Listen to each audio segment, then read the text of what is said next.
Good evening, everybody, and a very warm welcome to this latest webinar from the Hair and Barber Council and also the Good Salon Guide. For those of you who don't know me, my name is Gareth Penn, and I'm the Registrar of the Hair and Barber Council, and I also run the Good Salon Guide as well. And I am really, really delighted to be able to welcome one of our industry's, firstly, very, very nice people, but also one of our industry's very successful businessmen in the award-winning director of Academy Salons, SALV MULÉ. And I think the key point with Salv and his business, in the context of our conversation this evening, which is around how to set our prices, is that Salv runs a really tight business, and he's going to come on in a bit more detail to talk about kind of some of the bits and the tips that he can give us all. And so it's a really good person to listen to.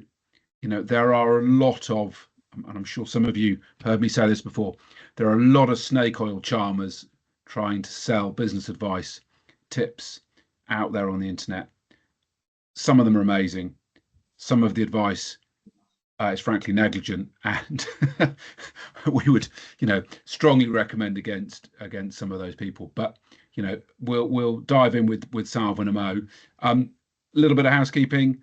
This session's being recorded. If you're not good with that, now's the time to leave, I'm afraid.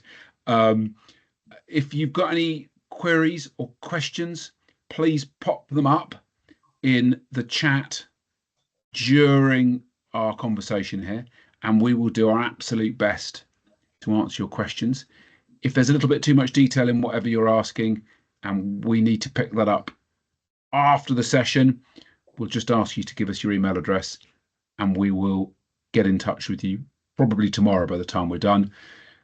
Finally, we're aiming just to finish around about 8 o'clock, just so you can kind of manage time. But if we're done a bit earlier than that, that's absolutely fine. We won't take up any more of your evening. So just a quick update as to what the Hairdressing Council in particular have been up to in the last couple of months. As some of you know, we've been lobbying really hard post-budget for more support for the hairdressing sector, and in particular for the high street employed part of the sector. And that's something we continue to do, and we continue to discuss with government ministers and with the civil servants. If you've got any particular stories or impact that you think would be really useful for us to be able to share, please just get in touch with me. I think all my contact details you've probably got. If not, I can share them at the end of the call. So without further ado, Salv, can we start with the purpose of getting our prices right? Because I think that's the most important standpoint that we've got. That's the kind of where are we beginning this? Right, evening everyone. Thanks for giving up your evening for this hour. Hopefully it'll be helpful, and also excuse that completely empty house in the background because we've just redecorated and been having some work done. But that's a big question, the purpose of getting your prices right. I would say the main reason to get your prices right is all to really follow your life goal, I guess, what you expect to get out of life, and your lifestyle, more importantly. I don't really think there's a right or wrong way of setting these prices up. It's more about, have you set the prices up so it's good enough to achieve your lifestyle that you're trying to achieve? Okay, yeah, I mean that makes perfect sense, which is you're starting it from the standpoint of, actually, what do I want out of my business? And that's going to be a completely different answer for every single one of us, because I guess that would range from lifestyle, creativity. I've got to have a certain level income, which you may even be able to put a figure on because I have these expenses in my life. It may be I'm desperate for 2, 3 holidays a year. Wouldn't that be nice? Um, and that's going to cost me this much. And so that's that's why we've got to get our price point right, isn't it? That's exactly right. It's funny that you should say how many holidays do you want in a year, and that's a perfect example. Some of us are happy with 1 or 2 holidays a year. Some people want 4. I think it goes also down to you know driving cars. There's nothing wrong with a Ford, and there's nothing wrong with a BMW. It's really where you set your goals and set your sight, and it's really important that we follow those sort of steps into achieving the cost of those outgoings. Yes, because actually, if we have an expectation from our business, but we don't set our prices correctly, it's going to be extremely difficult to achieve what we're trying to achieve. And then we're likely to get a bit disenfranchised with it and a bit fed up with it all. And actually then sort of say, well, this just isn't working for me. It's not what I was hoping it was going to be. So I think, yeah, it's fundamental, isn't it? It's what do we want out of our business in the end? So where do we start? If let's work on the basis that I'm a salon owner. I've got a couple of 3 staff. Um, I'm not new to the industry, so I know how much things. I think I know how much things cost me. But where do we start when we're setting our prices? You know, um, from our point of view and how we do it, and this is obviously what we do, we sort of also find out what our team want to earn. I think it's really important that we find out what our team want to earn. I always say, like without your team, you have no business. It's really important that people sort of understand that. You know, a business is something that makes money while you're not sitting behind the chair, so to speak. There are a lot of people that are sort of frightened of moving away from the chair. And I think that is, if I'm really honest, half the problem. They're worried that if they move away, they're not going to make any money, but they're also knowing that they do need to move away so they can concentrate on the team to make more money. So where we start, we sort of have an idea of right at the beginning what our team want to earn and what they're expecting. We're really lucky at Academy. We have a very loyal team. And I think loyalty comes with opportunities. I think if you give your team a great salary and great opportunities, I think loyalty just comes with that. We've just celebrated one of our managers' 20th anniversary literally last week, 18 years, 20 years. So we're quite lucky like that. And it's really understanding what your team want as well. So that's where I would probably start with my price list. Yeah, and you said paying good wages, and of course at the moment with all the costs that we're facing, and then increasing national insurance contributions with both the rate and the threshold in April, I would imagine most people here be like, God, well, pay my staff more? You must be mad. But of course, actually, fundamentally, um, we should all be striving to pay our staff as much as we possibly can, as well as ourselves. And how many times have we both heard an owner saying, "Well, I earn the most money in this salon. Without Yeah, me, this salon does not succeed. It is not a profitable business." And actually, I think what you're saying is that needs not to be the case. 100%. In my opinion, 100%. I think if the business is only making money with the salon owner there, I think there's something wrong within the structure. Um, i.e., what are the staff doing or what are the team doing? And if they're not busy, why they're not busy? If they're not taking big bills, why they're not?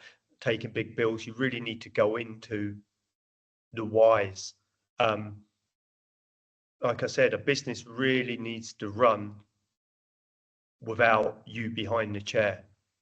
Yes, Yeah. you can cut hair and lead by example. I do that myself. You know, I'm in the salon 2 days a week, 6 hours each day, but that's only really to lead by example, to show them that everything that you expect from your team, you're prepared to do yourself. So going back to the price list, I would also say you need to charge what your team are worth. What education have they had? You know, how upskilled are they, etc. Yes, and so actually, you know, there's no magic bullet here to saying, you know, I'm in this area, I can charge this much, because two different teams who've received different levels of training in the same area can charge a different amount, and two different people in the same salon, of course, can charge the same amount. So, and do you charge, you know, within your within each of your salons, you've obviously got a range of prices, have you, dependent We on? we have, so obviously we have the 5 hair salons, the 1 beauty salon, and obviously the education academy. But in the hair salon, so to speak, we charge technical the same throughout. We have 3 layers of technical prices, and that is basically, it's not based on age, it's actually based on the skill of that stylist. So you could have a 19-20-year-old, as long as they're upskilled, you know, to be a top colorist, or vice versa. You can have, you know, someone that's been there 20 years that's still a color designer. So it's all to do with experience. I think that works really well for us, and that's across all 5 groups.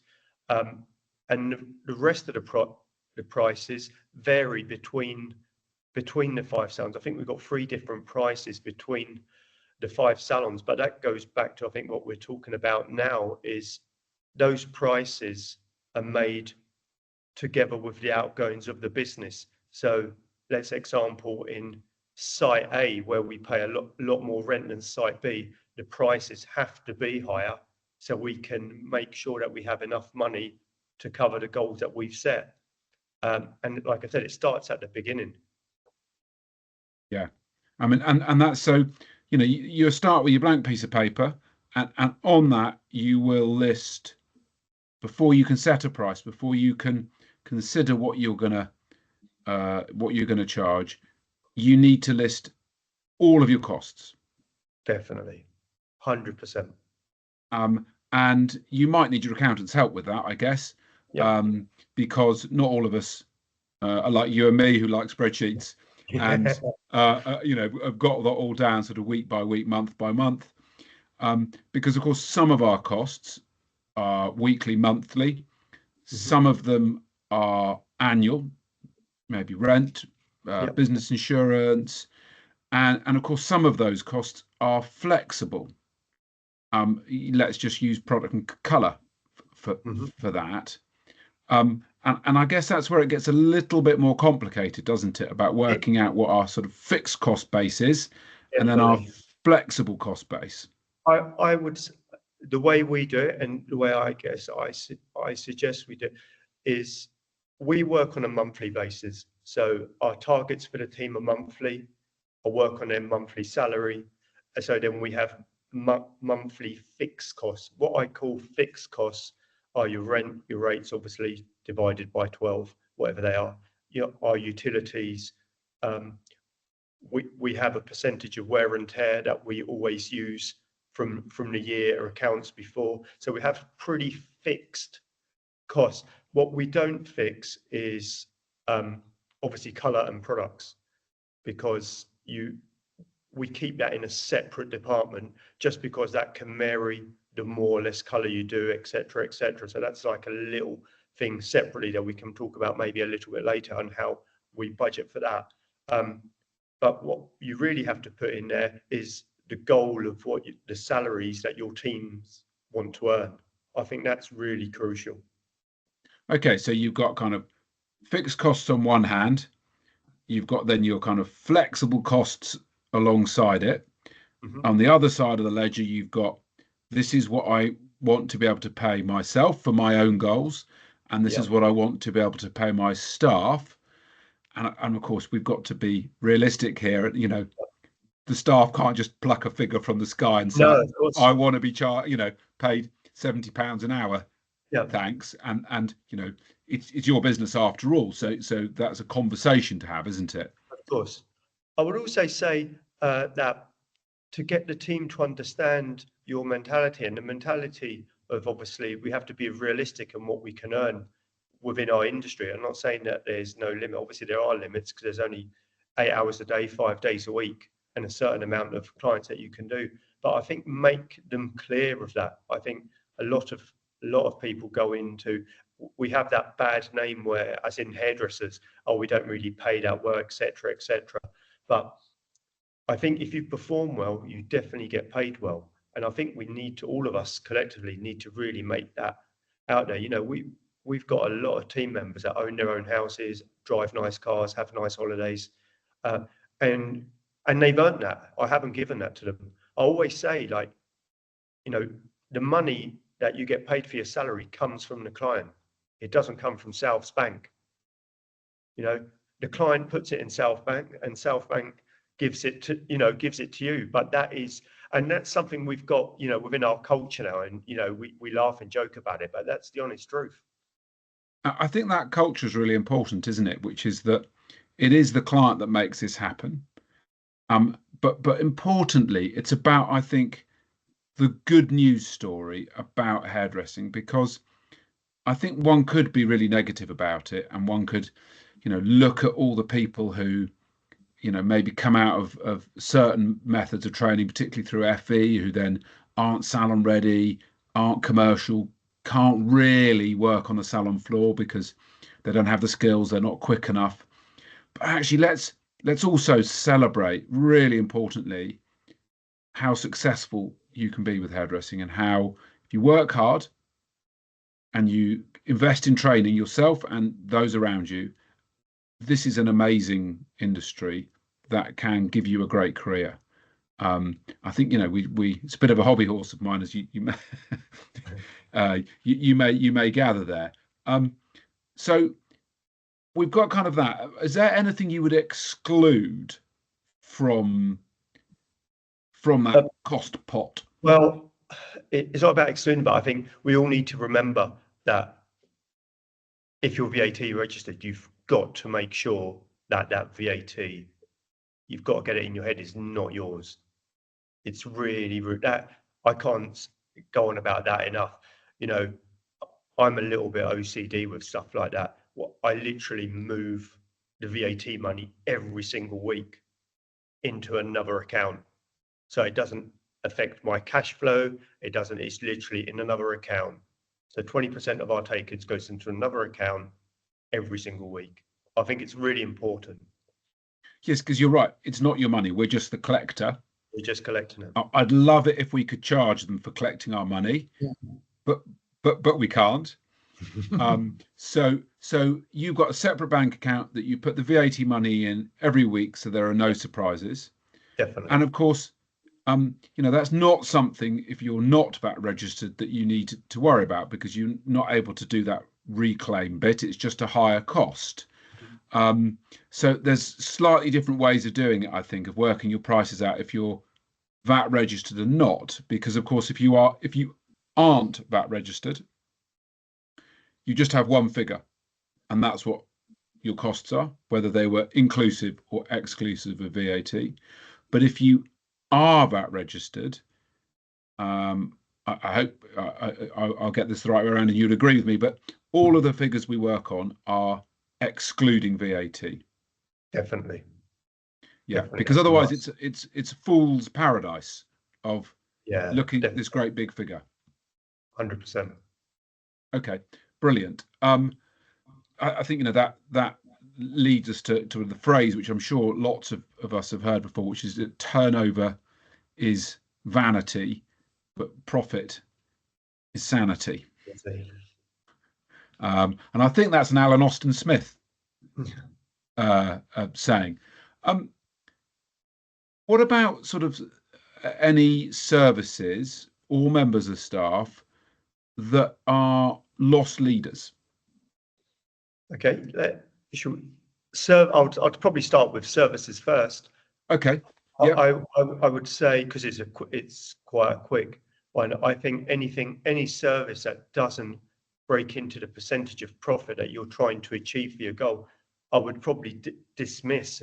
If I'm honest, we just take it off the menu. So I could probably come up with an example. I don't know, a treatment that takes, or let's say a conditioning treatment that takes half an hour, and then we're charging, I don't know, 15, £20 for it. For me, working out the costs of your assistant away for half an hour, your hot water, your towel, your et cetera, the cost of the product, before then you've paid commission, it's cheaper not to do. And I think it's important. It's not necessarily that it's cheaper not to do. I think it's more that you're taking a team member away from somewhere where they could be making you a higher profit service. And that's really important to me, that especially with our assistants and graduates, because they're the ones that are going to make us the money. I'd rather be educating extra an assistant or a graduate than them wasting their money on a treatment that's going to make me £2. Doesn't really add up. So I think we revisit our prices every 6 months. A, for a price adjustment, and B, for services that are on there that we don't think are making enough money anymore. You could find that you've had a treatment on there that, I don't know, pre-pandemic was probably costing you £3 or £4 an application. If you haven't done your sums properly, you'll probably find that treatment's now costing you £8. So for every treatment, every service you deliver, what percentage margin you're making. Definitely. Okay. Definitely. And I expect my managers to know, and they do know, because they're rewarded from product use as well. So I know it's probably a story for another time, but I think the incentives of the managers having a reward from A, using the product in the right way, B, saving products, I think it's really important, and that really helps the goal of your 10%. That these days is good if we're aiming at 10% profit. It really helps. Okay, and that's a key figure. I'm sure loads of people have just jumped on and thought, he's given us a number. So that 10% is for the whole business. That is across each service and across all team members, however many there are. But I guess within that, every business would have kind of really high margin, kind of profit boosting services, which help to top up the ones that you're still going to do, but then they're not reaching that 10%. For sure. Like I said, I think it's about every individual going through their price list and checking what they're charging now. But more importantly, I think it's not necessarily what the cost of the product, it's the cost of the time to do the service. You may have, I don't know, a graduate charging, I don't know, £70 for a full head of foils, probably using too much colour because they haven't got the experience to not use enough colour. And 2 hours later, and there's lots of things that go with that, which is obviously a bit of a killer. Then you have your more experienced staff that will probably do a full head of foils in, let's say, an hour and 15 minutes, not waste any colour, and your profit margin's bigger. So it's all about finding the balance. For me, it's about making sure that the guys out there understand, your team understand why we need to make profit, I think, and why we need to charge £100 for a haircut, not to be embarrassed about charging that, the money. I think if you get your team round to understanding that, it makes salon life a little bit easier, I would say. Yeah, because of course it's our staff who are on the front line who have to be able to justify why that treatment is priced as it is. And if they just sort of shrug their shoulders and say, nothing to do with me, actually that client is immediately thinking, oh, it is too much money, and will they then raise that with you or the manager, or will they just not rebook? So that ties into the whole piece around rebooking as well, doesn't it? It does. I think, you know, we're lucky, if I'm really honest. We have a really loyal clientele. We concentrate on, you know, us as a brand, we concentrate on regular clients. We don't really concentrate on new clients. And lots of salon work in different ways, but for us, it's about retaining our existing. We find it a lot more cost effective and a lot more profitable to keep your existing rather than spending money on advertising to get new people. You know, so if you can keep your existing, in my opinion, you don't need as many new ones. I think new clients will come on their own from recommendations. You know, a lot of people probably disagree, and maybe their work pattern is different to ours. But for us at Academy, it's about retaining our clients. You know, like last year, we probably, not probably actually, I know for a fact, a couple of our salons retained 89% of our clients. You know, our new client percentage is probably not so high across the board, but we don't need it to be as high. So I think that's really important. But when you touch on rebooking, yeah, for us, rebooking is pretty much a must. You know, we don't expect clients to leave without rebooking. One, because I don't really think we've probably done the consultation well enough if they don't know when they need and what they need for their next appointment. And two, you're giving them an opportunity not to come back by not rebooking them. I think if someone's rebooked and their friend, let's say, says, oh, why don't you try my hairdresser? I think it's a bit more harder for them to say, oh, but I've got an appointment, I need to cancel it, etc., etc. If they don't have an appointment, they think, okay, yeah, might as well try it, give it a go. So yeah, we really do concentrate on rebooking strong. Yeah, you're putting friction into that, aren't you? You're putting friction into the moving, and you know, I think we've got to remember that we are in a service industry, and we need to make sure that we are delighting people, and that includes making sure that they know when they're coming back.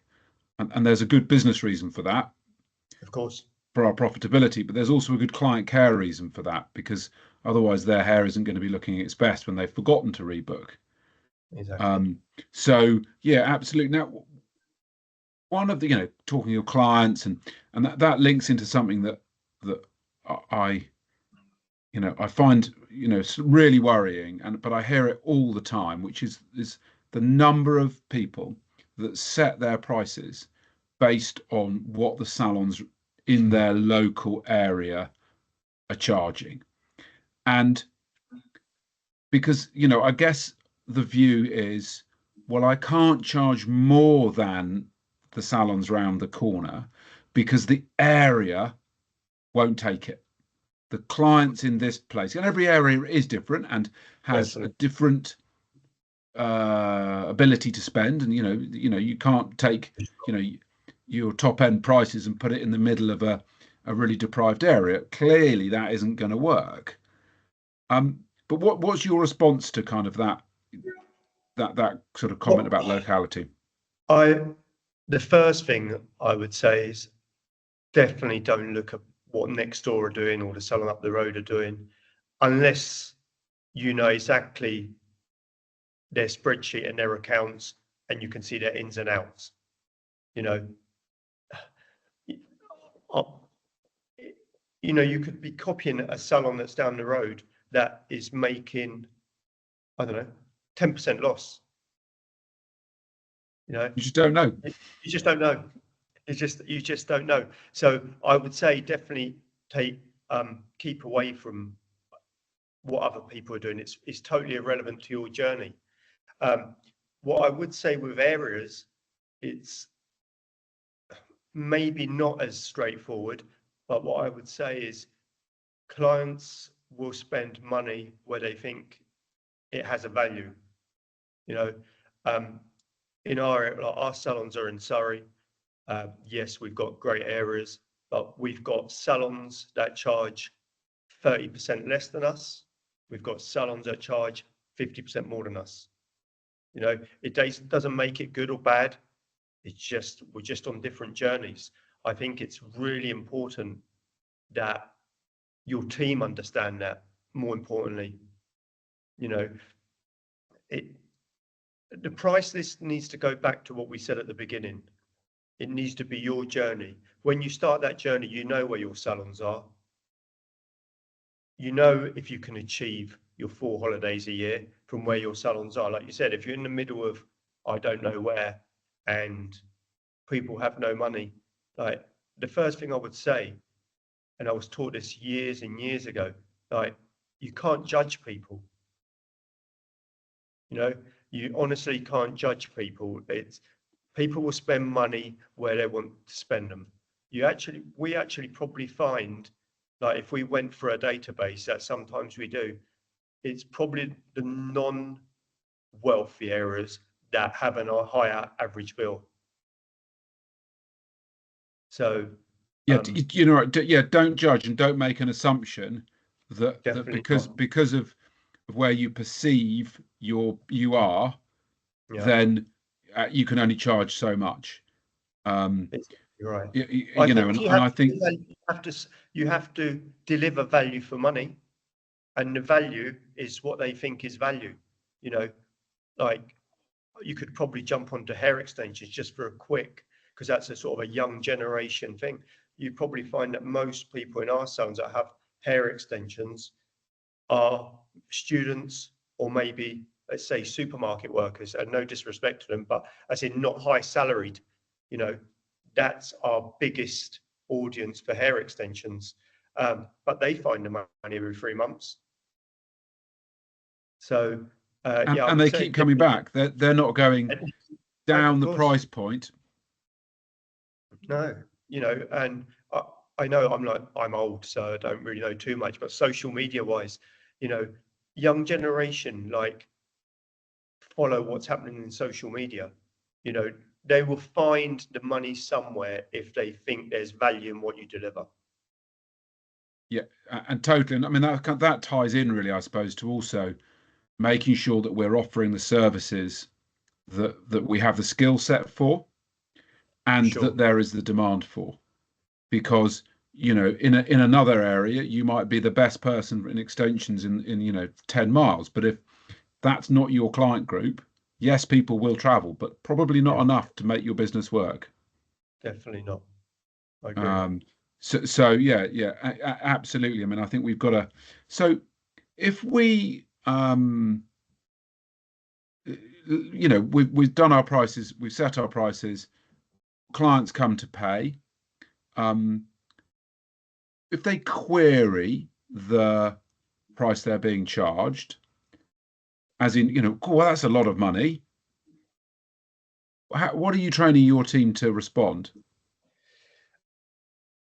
That's actually a really big question, and we're lucky.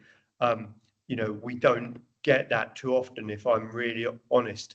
But if that does happen, and like I said, it rarely does, I think it's the team remind them that, well, we're lucky enough, obviously, since the last budget, that the word budget springs in, which is really good. But before, let's go pre the budget.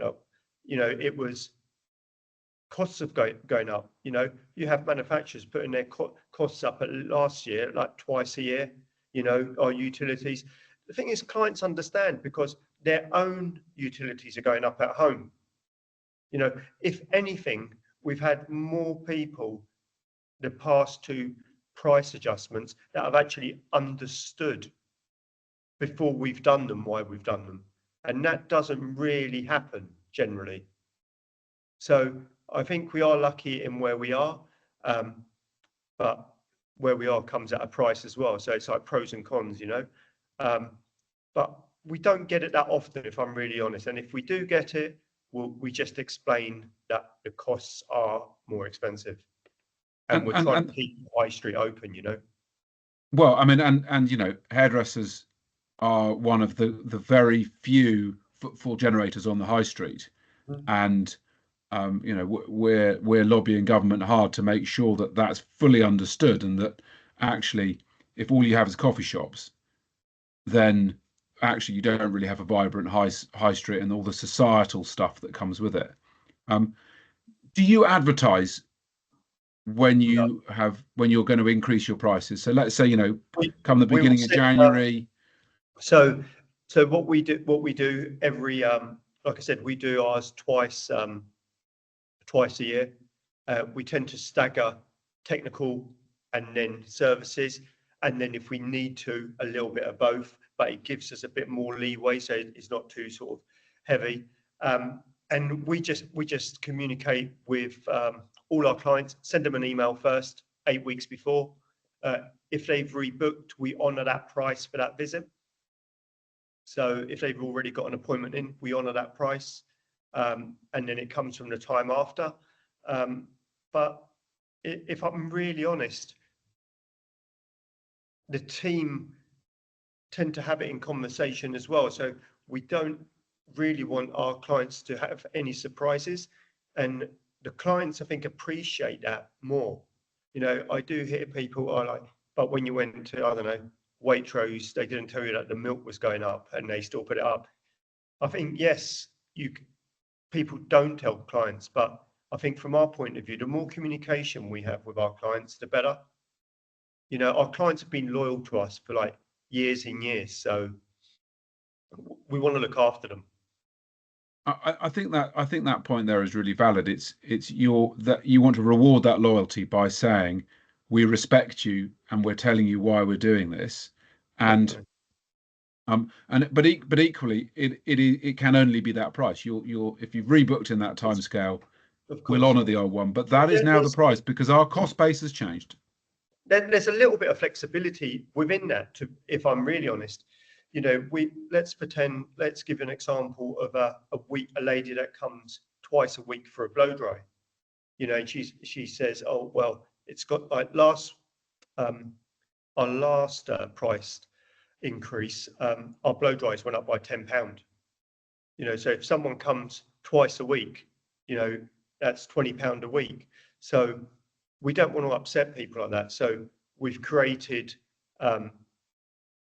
like a block buy for clients like that. So as long as she comes twice a week, you know, rather than putting her price up £10, we actually put it up £5. But it still gives the commitment of twice a week. If she forfeits to twice a week, then it goes back to normal. So we create that for our clients. We also have like an unlimited blow dry, you know, like a subscription of unlimited blow dries. That works really well. So it's about changing your business into adapting for like the new way, if I'm honest. Yeah, we can't look and say it was always done in this way. Oh no.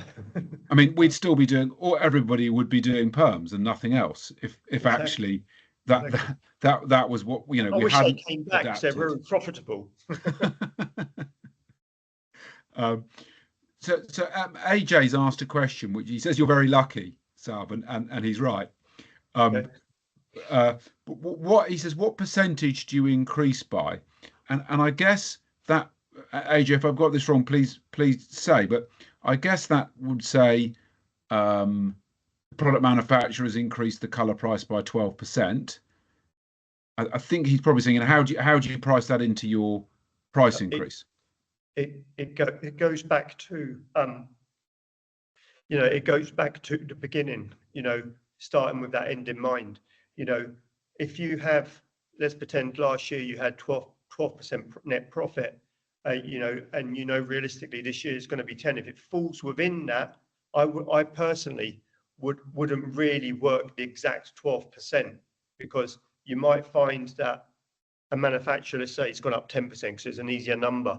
You know, as long as we find a way that we can maybe get our average bill up to go 5%, then I will only adjust the prices by 5%.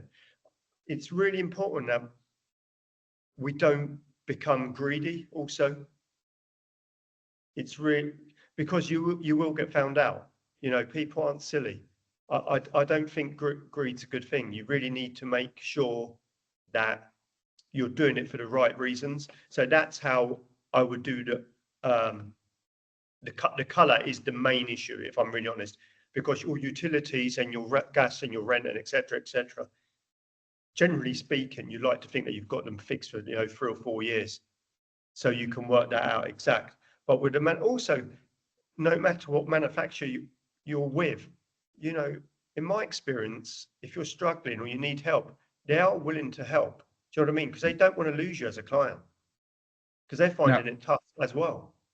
I think that's a really good point, actually, which is that if you can't make it work, go and speak to your manufacturer. That they are invested in our success. Definitely. And I suppose lots of people will be shopping around for cheaper product, or but that ties then into quality and to customer service and to training. I think it's really hard to. Yes, you might find a cheaper product. That doesn't matter what you're using it. There's always a cheaper, more expensive product out there. But what I would say is, how much is it going to cost for educating your team on a new product? Time, effort. What friction is that going to create with your team? What friction is that going to create with your clients? And how much is that going to save you? If that exercise is not saving you a massive amount of money, in my opinion, it's probably not. It's not worth doing for a couple of grand a year or a couple of grand a month, to be honest, because the education that you have to put into it is immense. Yes, because you've got one opportunity with that client to get that color right. Yeah. With the new product, and you get it wrong, you won't see them for dust. And generally speaking, clients or staff actually don't like change. We create habit, don't we? So we're creating habit.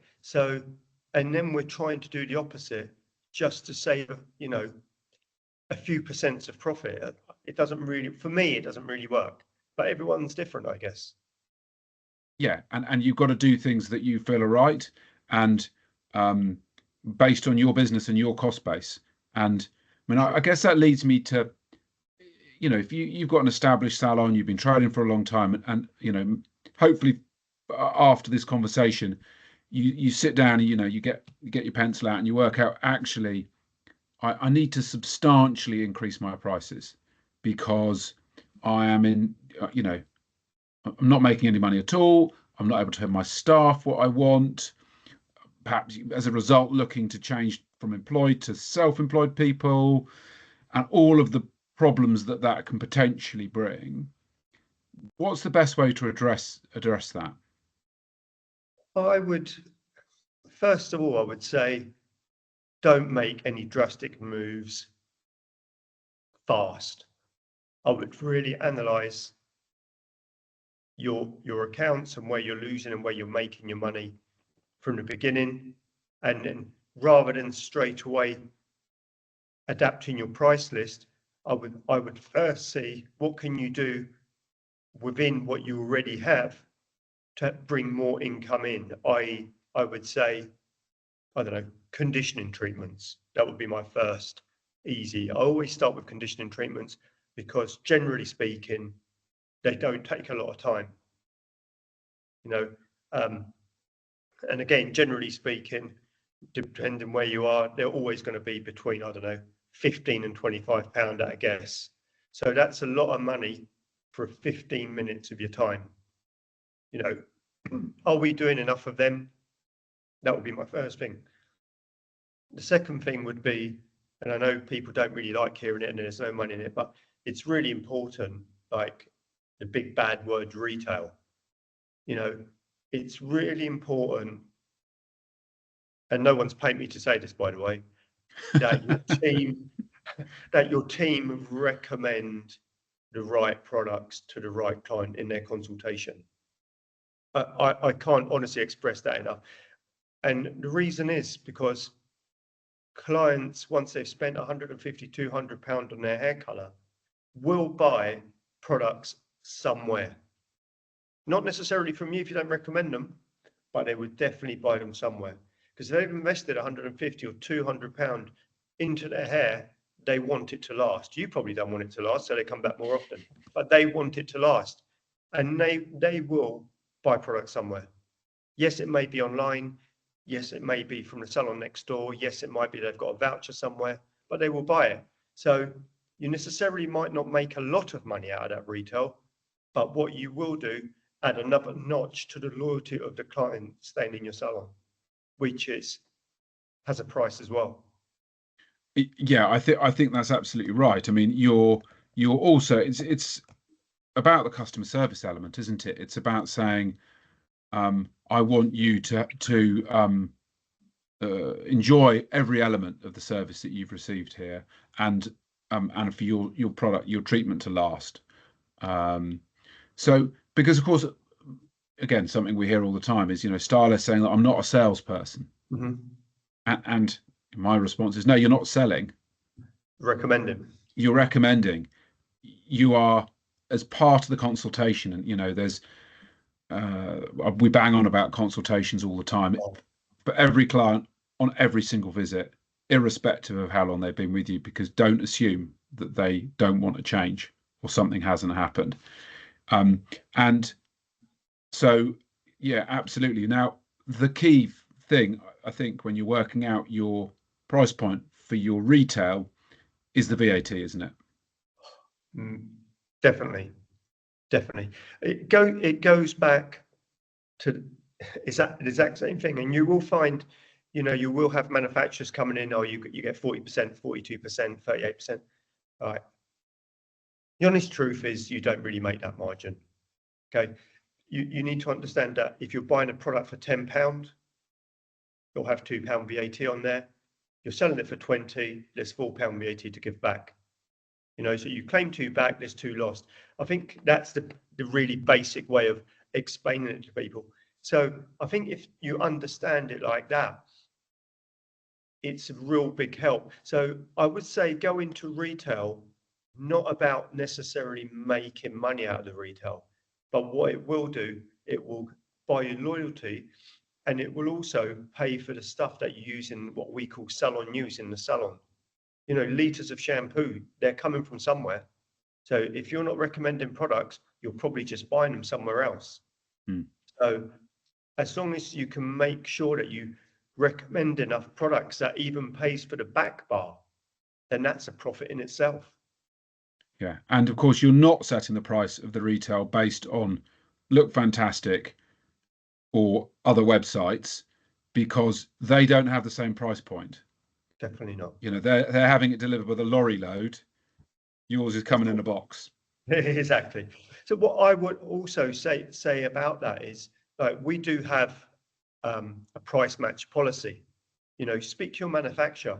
Say to them, look, we want to sell your products, but they're buying it on Look Fantastic, say, but there's plenty more out there. So how do you expect me to match with them?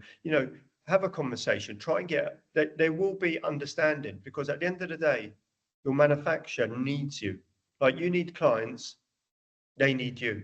They need you to use their color, they need you to use their products, because yes, they're selling lots to online, but I guess you can't help that. They can't be left behind.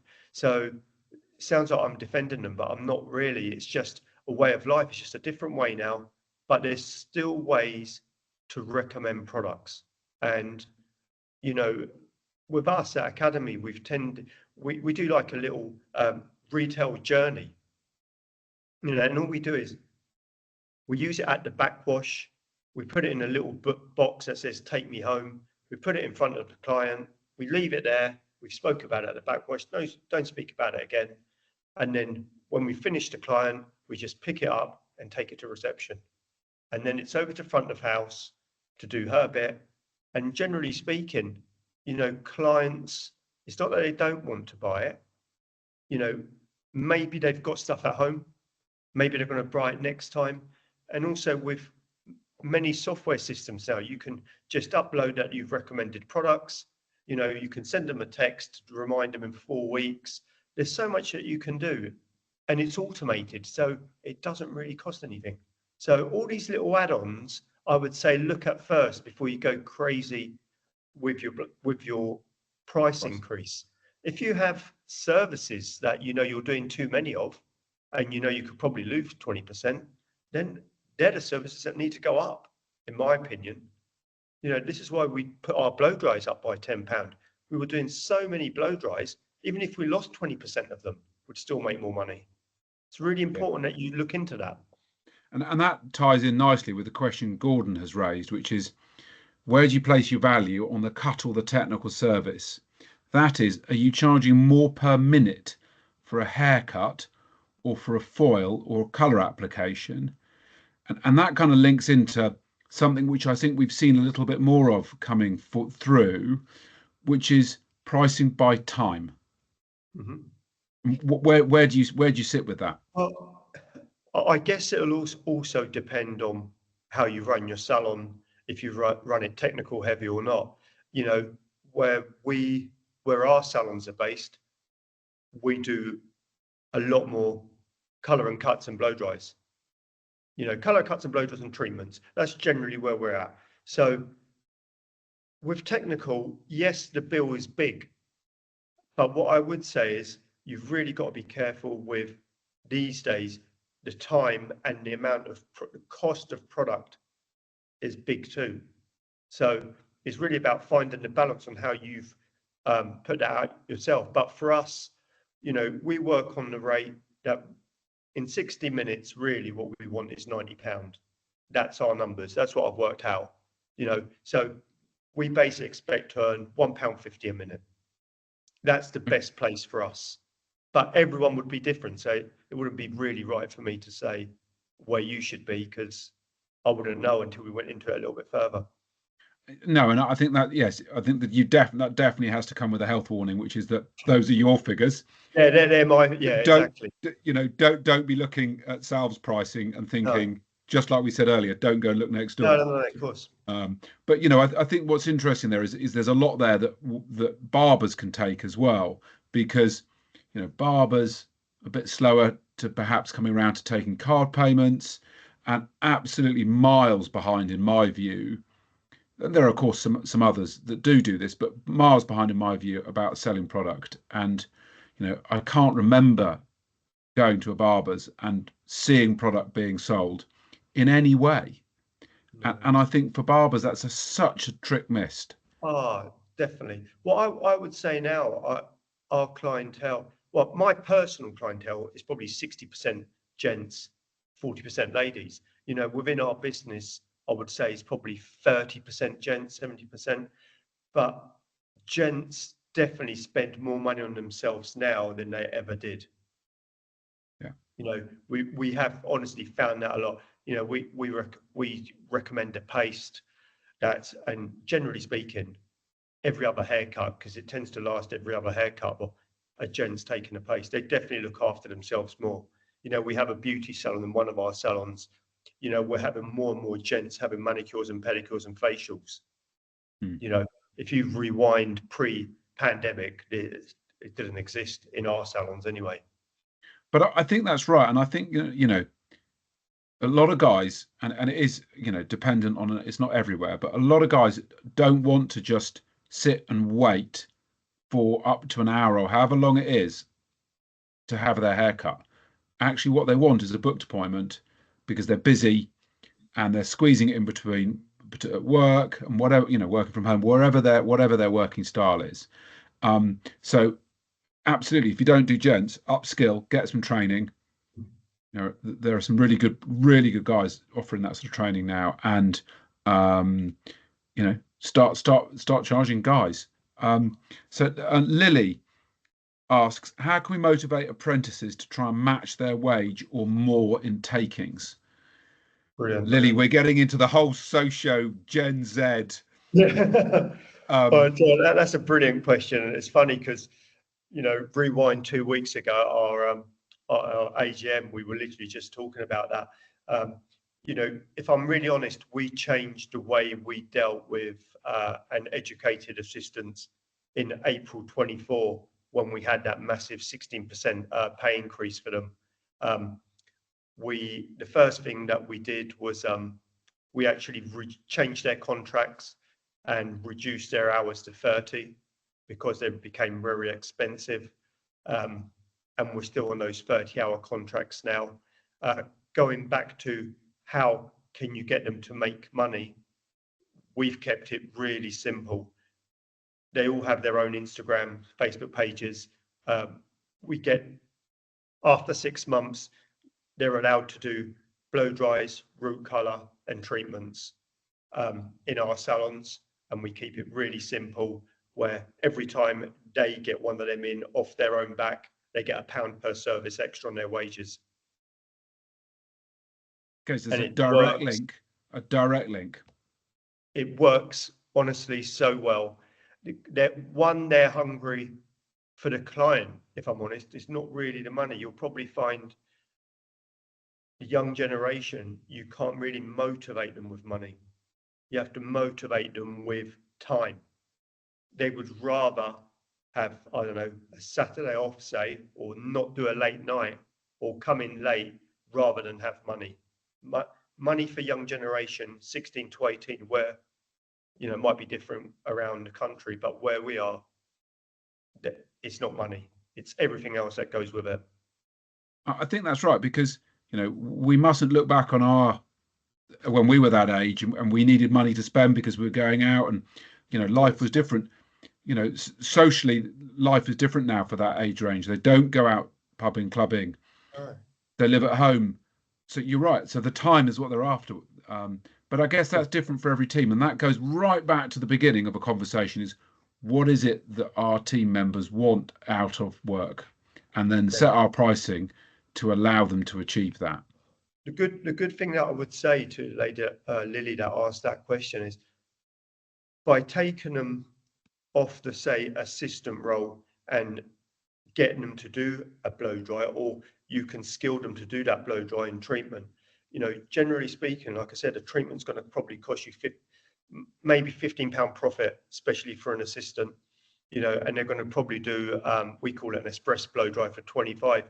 You know, you have £40 out of one client, you know, so you've just covered pretty much half her wage with one. But what you're doing, you're observing their skills. So for them, when they become graduates, it's all done naturally. You know, we have, honestly, this is the honest truth, within our company, you will find that our assistants, graduates and creatives are the ones that are robotic, that put products out every single time. We create those habits at a young age. You're not going to change someone's habits that has been there 18 years, or they do it or they don't.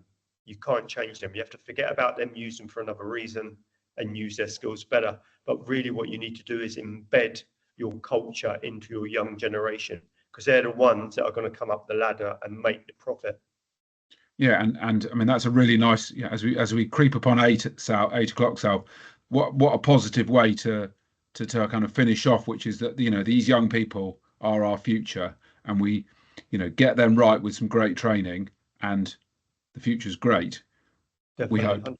100%. Yeah, it will be. It will be. So, Sal, thank you very, very much for your time.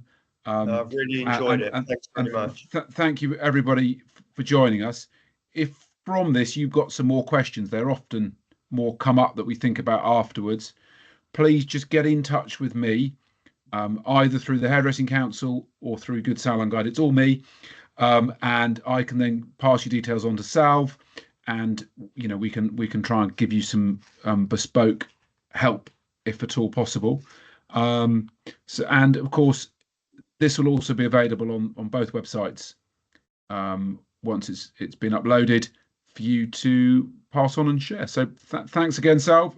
And brilliant. Thanks very much, guys. Have a lovely evening. Really appreciate it. Any questions, obviously come over to us, but we've got a great industry, so let's just stick together and let's get through it. Perfect. Thanks. Okay. Cheers, guys.